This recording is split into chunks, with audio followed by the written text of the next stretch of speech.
Welcome to Foresight Monograph YouTube channel.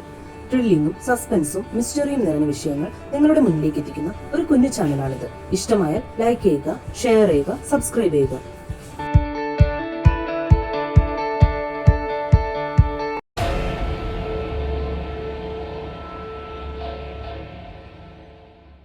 ഒരു ഭീമാകാര രൂപം, മനുഷ്യനാണോ മൃഗമാണോ എന്ന് തിരിച്ചറിയാനാവാത്ത രൂപം. എന്നിരുന്നാലും മനുഷ്യന്റെ വലിപ്പമല്ല, അതിലേറെ വലിപ്പം വരും. ഐസ് കൊണ്ടുള്ള ഹൃദയമാണ് ആ ജീവിക്ക്. അതിന്റെ ശരീരത്തിലെ തൊലിയെല്ലാം വലിഞ്ഞു മുറുകി എല്ലെല്ലാം പുറത്തേക്ക് തള്ളി നിൽക്കുമത്രേ. മരിച്ച് അധിക ദിവസം കഴിയുന്നതിന് മുൻപ് ഒരു മനുഷ്യൻ തന്റെ ശവക്കല്ലറയിൽ നിന്നും എഴുന്നേറ്റ് വന്നാൽ എങ്ങനെയിരിക്കും? മാംസമെല്ലാം ചീഞ്ഞളിഞ്ഞ് ദുർഗന്ധം വമിച്ച് അസ്ഥികളൊക്കെ കാണുന്ന വിധത്തിൽ പുറത്തേക്ക് തള്ളി വന്ന് അങ്ങനെയാണത്രേ ചിലർ വെൻഡിഗോയെ കണ്ടിട്ടുള്ളത്. എന്നാൽ ചിലർ പറയുന്നത് തടിച്ചു കൊഴുത്ത് മാനിന്റെ കൊമ്പുകളുള്ള തലയോട് കൂടിയ ഒരു ഭീമാകാര രൂപമാണ് വെൻഡിഗോയ്ക്കെന്ന്. മനുഷ്യന്മാരെ പിടിച്ച് മനുഷ്യമാംസം ഭക്ഷിക്കുന്ന വെൻഡിഗോയ്ക്ക് ഒരിക്കലും വിശപ്പ് കെടാറില്ലത്രേ. അതുകൊണ്ട് മനുഷ്യമാംസം ഭക്ഷിക്കുമ്പോൾ കഴിക്കുന്ന മാംസത്തിനനുസരിച്ച് ശരീരം വലിപ്പം വയ്ക്കുകയും നിമിഷങ്ങൾക്കുള്ളിൽ വിശപ്പ് വീണ്ടും വരുമ്പോൾ വെൻഡിഗോ എല്ലൊക്കെ ഉന്തി അസ്ഥിക്കൂടം പോലെയുള്ള രൂപത്തിലേക്ക് മാറുമെന്നും അതുകൊണ്ടാണ് വെൻഡിഗോയെ രണ്ടു തരം രൂപങ്ങളിൽ കാണുന്നതെന്നും ആളുകൾ പറയുന്നു. വെൻഡിഗോ ലാറ്റിൻ അമേരിക്കയിലെ ട്രൈബലുകൾക്കിടയിൽ പ്രചാരത്തിലുള്ള ഒരു രാക്ഷസ രൂപമാണത്. മനുഷ്യമാംസമാണ് ഭക്ഷണം. മനുഷ്യമാംസം കഴിക്കാൻ മനുഷ്യനെ വേട്ടയാടും.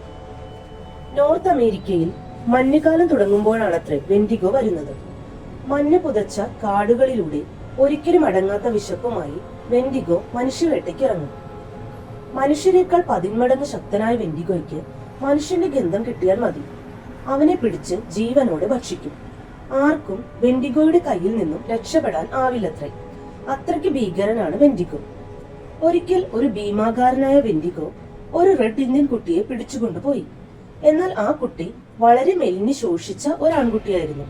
അതിനാൽ തന്നെ വെൻഡിഗോ ആ കുട്ടിയെ പിടിച്ച ഉടനെ ഭക്ഷിച്ചില്ല. മറിച്ച് ആ കുട്ടിയുടെ കൂടെ അലയാൻ തുടങ്ങി. അവൻ തടിച്ചു കൊഴുക്കുന്നതിനായി ആ വെൻഡിഗോ കാത്തിരുന്നു. എല്ലാ ദിവസവും വെൻഡിഗോ ഒരു കത്തി കൊണ്ട് ആ കുട്ടിയുടെ കൈ മുറിച്ചു നോക്കും. ആവശ്യത്തിന് തടിച്ചിട്ടുണ്ടോ എന്ന് അങ്ങനെ മുറിച്ചാണത്ര പരിശോധിക്കുക. എന്നാൽ ദിവസങ്ങൾ കുറെ കഴിഞ്ഞിട്ടും ആ കുട്ടി വെൻഡിഗോ വിചാരിച്ചതുപോലെ തടിച്ചു കൊഴുത്തില്ല. എന്നാൽ അപ്പോഴേക്കും വെൻഡിഗോയും കുട്ടിയും അലഞ്ഞു നടന്ന് ഒരു ഗ്രാമത്തിനടുത്ത് എത്തിച്ചേർന്നു. വെൻഡിഗോ തനിക്ക് തിന്നാൻ എന്തെങ്കിലും കിട്ടാനായി ആ കുട്ടിയെ ഗ്രാമത്തിലേക്ക് പറഞ്ഞു വിട്ടു. കുട്ടി ഗ്രാമത്തിൽ ചെന്ന് അവിടെ ഉണ്ടായിരുന്ന റെഡ് ഇന്ത്യൻസിനോട് വിവരങ്ങൾ പറഞ്ഞു. അവരുടെ ഗ്രാമത്തിനടുത്ത് വെൻഡിഗോ വന്നിട്ടുണ്ടെന്നും വെൻഡിഗോ തന്നെ തിന്നുവാനായി തടവിലെന്ന വണ്ണം പിടിച്ചു വച്ചിരിക്കുകയാണെന്നും പറഞ്ഞ് തന്റെ കയ്യിലെ മുറിവ് അവൻ അവർക്ക് കാണിച്ചു കൊടുത്തു. അത് കേട്ട റെഡ് ഇന്ത്യൻസ് സംഘം ചേർന്ന് വെൻഡിഗോയെ തേടിയിറങ്ങി. അതിനെ കണ്ടുപിടിച്ച് ആ ജീവിയുടെ 2 കാലുകളും വെട്ടിമാറ്റി. വെൻഡിഗോ മരിക്കുമെന്നാണ് അവർ കരുതിയത്. എന്നാൽ കുറച്ചു കഴിഞ്ഞ് വെൻഡിഗോ മരിച്ചു എന്നറിയാൻ ആ ഗ്രാമവാസികൾ ചെന്ന് നോക്കുമ്പോൾ കാണുന്നത് അവർ മുറിച്ച സ്വന്തം കാലുകളുടെ എല്ലിൽ നിന്നും മജ്ജ ഊറ്റിക്കുടിക്കുന്ന വെൻഡിഗോയെയാണ്. അത് കണ്ട് ഗ്രാമവാസികൾ വെൻഡിഗോയുടെ ശരീരത്തിൽ കൊഴുപ്പുണ്ടോ എന്ന് ചോദിച്ചപ്പോൾ താൻ നിരവധി റെഡ് ഇന്ത്യൻസിനെ ഭക്ഷിച്ചിട്ടുണ്ടെന്നും അതിനാൽ നല്ലവണ്ണം കൊഴുപ്പുണ്ടെന്നുമുള്ള മറുപടിയാണത്രേ വെൻഡിഗോ അവർക്ക് നൽകിയത്. അത് കേട്ട ഗ്രാമവാസികൾ വെൻഡിഗോയെ കഷ്ണങ്ങളായി മുറിച്ചു കത്തിച്ചു. അങ്ങനെ ആ വെൻഡിഗോയെ കൊന്നു. എന്നാൽ എല്ലായ്പ്പോഴും വെൻഡിഗോയെ കൊല്ലാനോ തോൽപ്പിക്കാനോ മനുഷ്യർക്കായിട്ടില്ല. എപ്പോഴും മനുഷ്യരാണ് വെൻഡിഗോയുടെ ഇരകളായി മാറുന്നത്. വെൻഡിഗോ നരഭോജിയായ ഒരു ഭീകര ജീവിയാണ്. അതുകൊണ്ട് തന്നെ കാനിബാൾസ് അഥവാ നരഭോജികളുടെ ആരാധനാ പാത്രവുമാണ് വെൻഡിഗോ.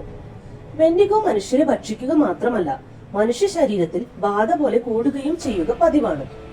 വെൻഡിഗോയുടെ ബാധയിലുള്ളവർ വെൻഡിഗോയെ പോലെ അപകടകാരികളും മനുഷ്യമാംസം തിന്നാൻ അടങ്ങാത്ത ആഗ്രഹമുള്ളവരുമായി തീരും. അവർ നരഭോജികളായി തീരുകയും മനുഷ്യമാംസത്തോടുള്ള കൊതി അവരെ സ്വന്തവും ബന്ധവും ഒക്കെ മറന്ന് കയ്യിൽ കിട്ടുന്നവരെ കൊന്നു തിന്നുന്ന ക്രൂരന്മാരാക്കുകയും ചെയ്യും. അത്തരത്തിലുള്ള നിരവധി നരഭോജികൾ ആ നാട്ടിലുണ്ടായിരുന്നത്രേ. വെൻഡിഗോ സൈക്കോസിസ് എന്നാണ് ഈ അവസ്ഥയെ വിളിച്ചിരുന്നത്. ഇത് ബാധിച്ചവർക്ക് മനുഷ്യമാംസത്തോടായിരിക്കും അഭിനിവേശം. അതിനായി പുതിയ ഇരകളെ അവർ തേടിക്കൊണ്ടിരിക്കും. ഒരിക്കൽ മനുഷ്യമാംസം രുചിച്ചാൽ ഈ സൈക്കോസിസ് ബാധിച്ച ഇവർക്ക് അത് നിർത്താനാവില്ല. അവർ ഭ്രാന്തന്മാരെ പോലെ മനുഷ്യമാംസത്തിനായി പാവങ്ങളെ ഇരകളാക്കും. ഈ സൈക്കോസിസ് ബാധിച്ച ഇവരെ കൊന്നുകളയുക മാത്രമായിരുന്നു അന്ന് പരിഹാരം. ചില രോഗികൾക്ക് തടിച്ചു കൊഴുത്ത മൃഗങ്ങളുടെ മാംസവും അവയുടെ ശരീരത്തിലെ കൊഴുത്ത ദ്രാവകവുമൊക്കെ കഴിക്കാൻ കൊടുത്ത് ചികിത്സ നടത്തിയിരുന്നതായി കഥകളിൽ പറയുന്നു. സുഖം പ്രാപിക്കുന്നവർ ഐസ് ഛർദ്ദിക്കുമായിരുന്നത്രേ. ഒരു പക്ഷേ വെൻഡിഗോ ആ ശരീരത്തിൽ നിന്നും ഒഴിഞ്ഞു പോകുന്നതാകാം. ഒരിക്കൽ സ്വിഫ്റ്റ് റണ്ണർ എന്നൊരാളിൽ ഇത്തരത്തിൽ വെൻഡിഗോയുടെ ബാധ കൂടിയത്രേ. 1878 വിന്ററിൽ സ്വിഫ്റ്റ് റണ്ണറും അദ്ദേഹത്തിന്റെ കുടുംബവും കടുത്ത പട്ടിണിയിലായി. അതിനിടയിൽ അദ്ദേഹത്തിന്റെ മൂത്ത മകൻ മരണപ്പെട്ടു.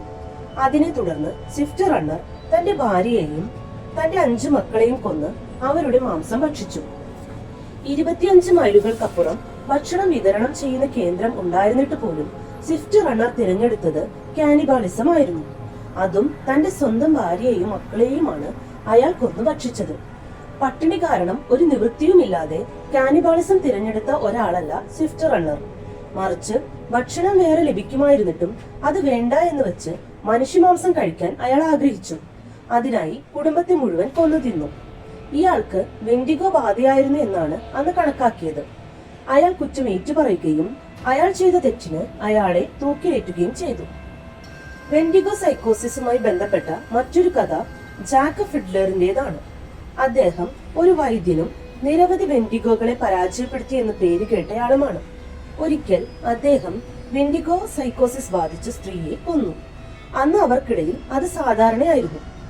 വെൻഡിഗോ സൈക്കോസിസ് ബാധിച്ചവരെ ചികിത്സിച്ച് ഭേദമാക്കാൻ കഴിയില്ലെങ്കിൽ ട്രൈബൽസ് അവരെ കൊല്ലുമായിരുന്നു. നിരപരാധികൾ അവരുടെ ഇരകളാവാതിരിക്കാനായിരുന്നു അപ്രകാരം ചെയ്തിരുന്നത്.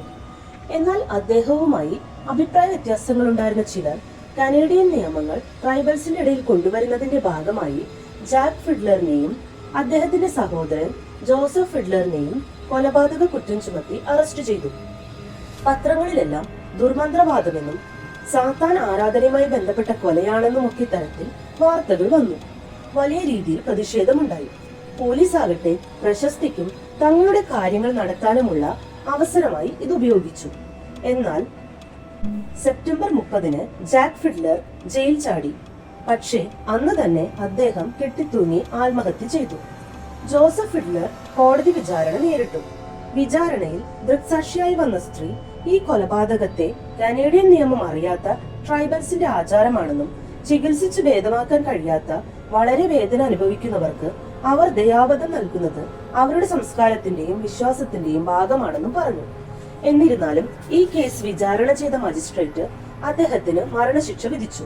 തുടർന്ന് അപ്പീൽ നൽകുകയും ജോസഫ് ഫിഡ്ലറിനെ വെറുതെ വിടാൻ ഉത്തരവാകുകയും ചെയ്തു. എന്നിരുന്നാലും ഈ ഉത്തരവ് വന്നത് ജോസഫ് ഫിഡ്ലർ ജയിലിൽ വെച്ച് മരിച്ച് 3 ദിവസത്തിനു ശേഷം മാത്രമായിരുന്നു. വെൻഡിഗോ മഞ്ഞുകാലവും തണുപ്പും പട്ടിണിയും ക്ഷാമവുമായി ഒക്കെ ബന്ധപ്പെട്ട് കിടക്കുന്നതാണ്. ഒരുപക്ഷെ പട്ടിണി മനുഷ്യനെ ഒരു നരഭോജിയാക്കിയേക്കാമെന്ന് പല സന്ദർഭങ്ങളിലും നാം കണ്ടിട്ടുണ്ട്. പട്ടിണി സഹിക്കാനാകാതെ തന്റെ സുഹൃത്തുക്കളെ ഭക്ഷിക്കേണ്ടി വന്ന കഥയൊക്കെ നമ്മൾ കേട്ടിട്ടുണ്ട്. അതുപോലെ വെൻഡിഗോയുമായി ബന്ധപ്പെട്ട വാക്കാണ് ആർത്തി. അത്യാർത്തി അധികരിക്കുമ്പോൾ മനുഷ്യൻ മനുഷ്യനല്ലാതാവുമെന്നും മനുഷ്യമാംസം പോലും ഭക്ഷിക്കാൻ മടിക്കാത്ത ക്രൂരന്മാരായി അധപതിക്കുമെന്നുമൊക്കെയാവാം ഈ വെൻഡിഗോയും അതിനെ ചുറ്റിപ്പറ്റിയുള്ള നാടോടി കഥകളുമൊക്കെ നമ്മോട് പറയുന്നത്.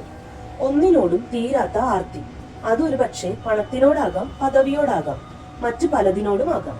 വെൻഡിഗോയുടെ ശമിക്കാത്ത വിശപ്പ് പോലെ, മനുഷ്യ ശരീരത്തിനോട് അടങ്ങാത്ത ആർത്തി പോലെ നമ്മുടെയും ആർത്തികൾ ഒരു പക്ഷേ നമ്മളെയും വെൻഡിഗോകളാക്കിയേക്കാം.